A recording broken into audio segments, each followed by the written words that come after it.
Mother left her 3 kids home alone for several years. We're learning more about what was found inside that home as the mother faces charges.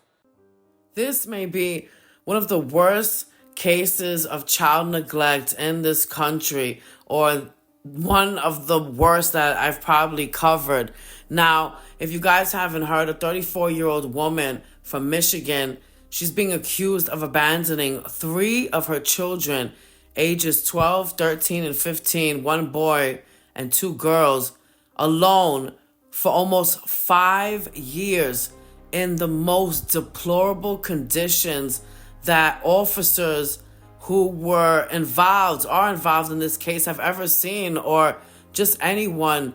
Now, Kelly Bryant, she was arrested last month, and this is allegedly for leaving her 3 kids in their home since 2020. Now, this is when the COVID pandemic started. 2020, almost 5 years, this woman left allegedly her 3 kids alone in their home without being there. Now, Oakland County Police, they found out because they were called to conduct a welfare check at Brian's home after her landlord told them that he hadn't heard from the mother since December, and that the last time the rent was paid was in October. So he was looking for his money, and he felt that things were just odd, and he was concerned that something had happened because he hadn't seen her, and it was pretty much quiet. Now, when deputies arrived at the home, this is when they were completely shocked. They found the home piled with trash that included boxes of mostly pizza, boxes of other foods. There was human feces. It was all over the walls. It was clogged up in the toilets. All of the rooms were, and I'm talking about the amount of trash that was in this home was reportedly 4 feet high. Now I'm going to say it again. The trash, the feces, and everything that was found inside of this deplorable home was up to 4 feet. I mean, just unbelievable. Like I said, there were feces all over the rooms, the floors, all over the walls, on top of mold. The bathtub was not working. Instead, it was filled with feces from the children because of the plumbing not working. And according to authorities, the kids didn't know how to do something so simple like just flush a toilet. And they shouldn't have to be, they should have a parent, in the home to help them. But anyways, now in the bathroom, like I said, the bathroom was just disgusting. I'm showing pictures right now, and I'm showing video footage as I'm talking, so you guys can see how just unbelievable and disgusting. The toilet was overflowing, according to authorities. Now, when it came time to question the children, the oldest child told police that him and his siblings, they lived there with their mother, but that she abandoned them in either 2000 or 2001 when they were 11, 9, and 8 years old. And they haven't seen her since then. Like, how fucking crazy, bizarre, and sad. Just used to them being by themselves. The children said that they lived off of food that was being dropped off in front of their porch. Now, this was either by their mother or the oldest son. He went and told police, or the food would be dropped off by a stranger. So she was sending them food, but I do have to say, it got to the point where she stopped sending them. And mind you, she was only sending food once a week. It got to the point, by the time the authorities found out what was going on, she was literally just giving them allegedly a loaf of bread for them, all 3 of them, for them to eat. Just so sad. Now, this is what the oldest went and told authorities about the food. And just really crazy. They also didn't have any access to personal hygiene items. So they had no toilet tissue. They had no soap.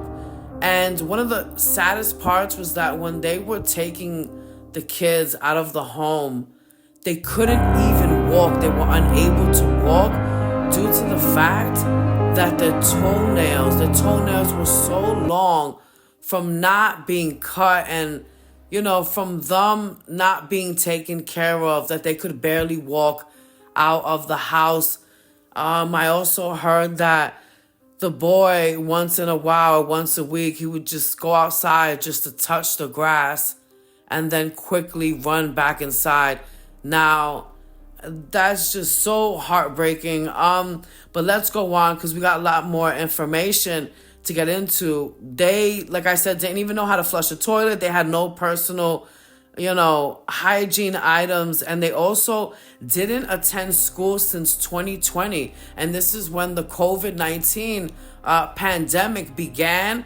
And a lot of child abuse and neglect cases started around this time because they just started losing students in the system, never called to say, hey, the pandemic is over. It's now 2021 or it's 2022, or even back then in 2020, like this kid isn't attending his online classes. And so a lot of cases began or happened around this time because it was so easy for kids to go missing in the education system when the pandemic happened. A lot of schools didn't really give a shit.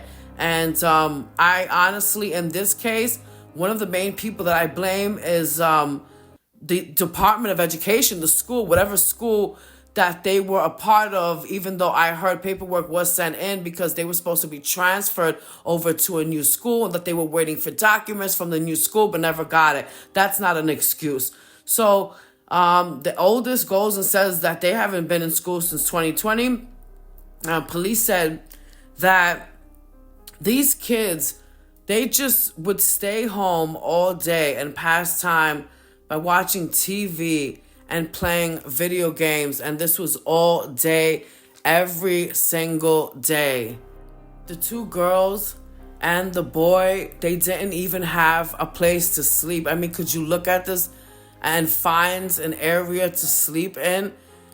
Just so horrific. So the boy, according to police, he would sleep on a filthy mattress that's been there for years, feces soiled with urine, with no bedding on it. And the two girls, they were sleeping on pizza boxes. I mean, if that's not heartbreaking, I don't know what is. So the question is, how could something like this happen and no one know anything? According to neighbors, they said that they had no idea that children even lived inside of the home. Like, that doesn't make any sense. Did you not see them when they first moved in? They said they had no idea. They said that they never saw them, let alone hear them. So they were clueless. They did say, for some weird reason, that they saw Brian at the home each month, which makes no sense to me. Unless this lady was really coming out of an Uber, a car, whoever she was with. Looks like she was chilling with her man, according to court documents. I'm going to bring that up later. She had a residence at the time of her arrest, and she was working. So she's been holding down a 9-to-5 job, and her children have been living in deplorable conditions, and she hasn't been a mother and taking care of her kids. So this is just all really fucking crazy. Like, unbelievable. But the neighbors didn't see them.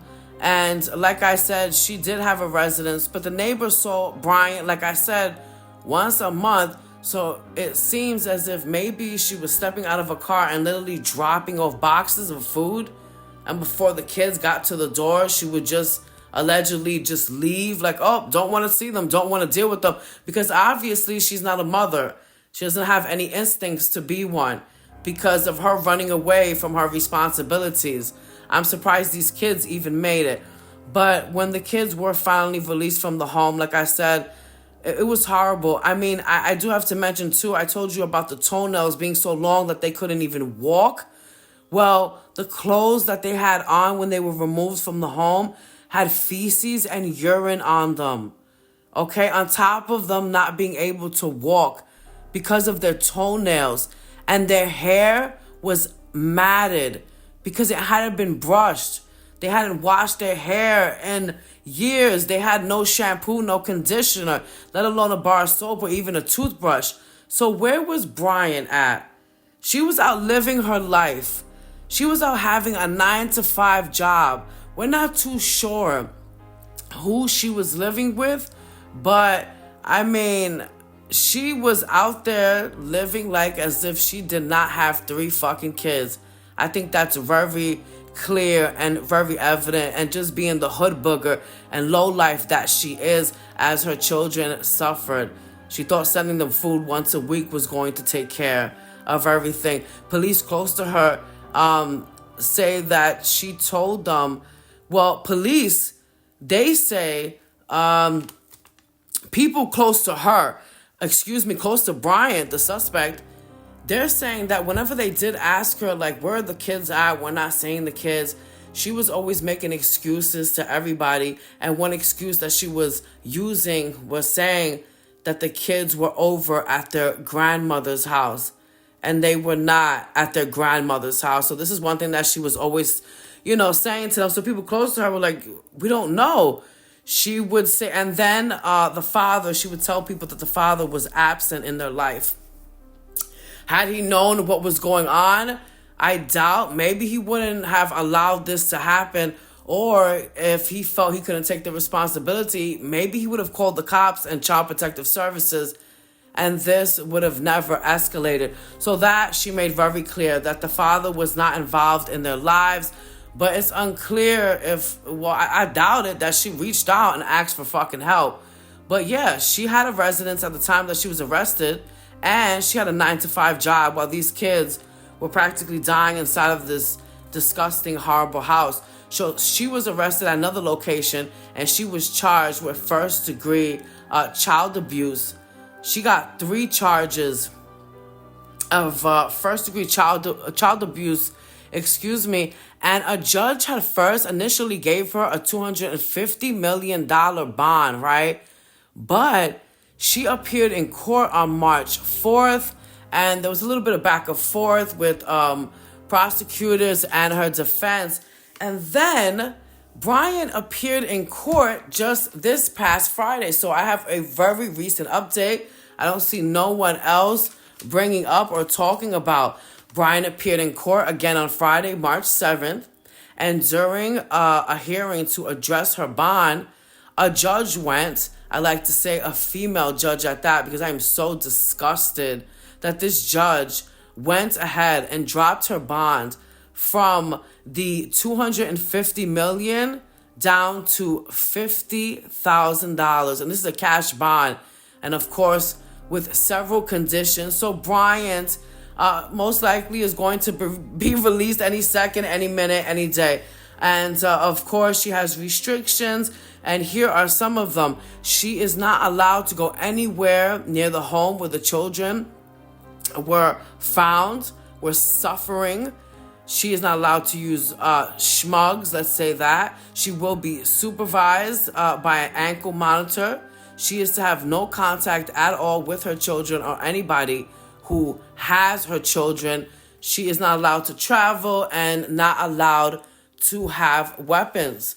So there goes the latest update, and one of the most sickening cases of neglect that I have ever heard of.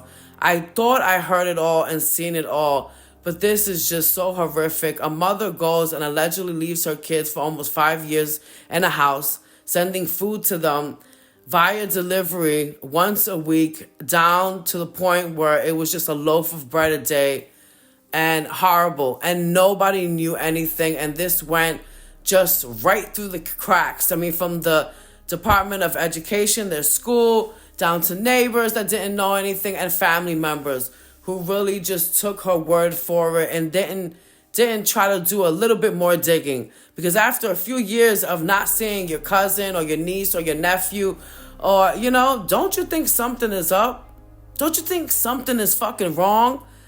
And she keeps saying they're at grandma's, Was anybody calling grandma to see where the fucking kids are at? No. And like I said, the judge who made the decision is a woman, and I'm very disgusted I believe that she should not be out on bond at all. If she is convicted of these charges, she faces life in prison, which I hope that is something that she does get, because it's what she deserves. As you can see in the mugshot, she's smirking and could give two fucking shits. She looks horrible at her most recent bond hearing. She looks like the POS that she is. Just a pure hood booger and a bumski and a bastard. So there you guys have it. A huge update in this case. These 3 children left alone for almost 5 years in Michigan in this home. Thank God they were rescued, and their mother is going to be out on bond any day now. Until, let's see, most likely if this goes to trial, which it probably will. I'm not too sure in the state of Michigan if cameras are allowed inside the courtroom, but I'll keep you guys updated. Go ahead and subscribe to my channel for more videos like this. Give it a thumbs up. It's your Ghost and Stacks from blackroommedia.com.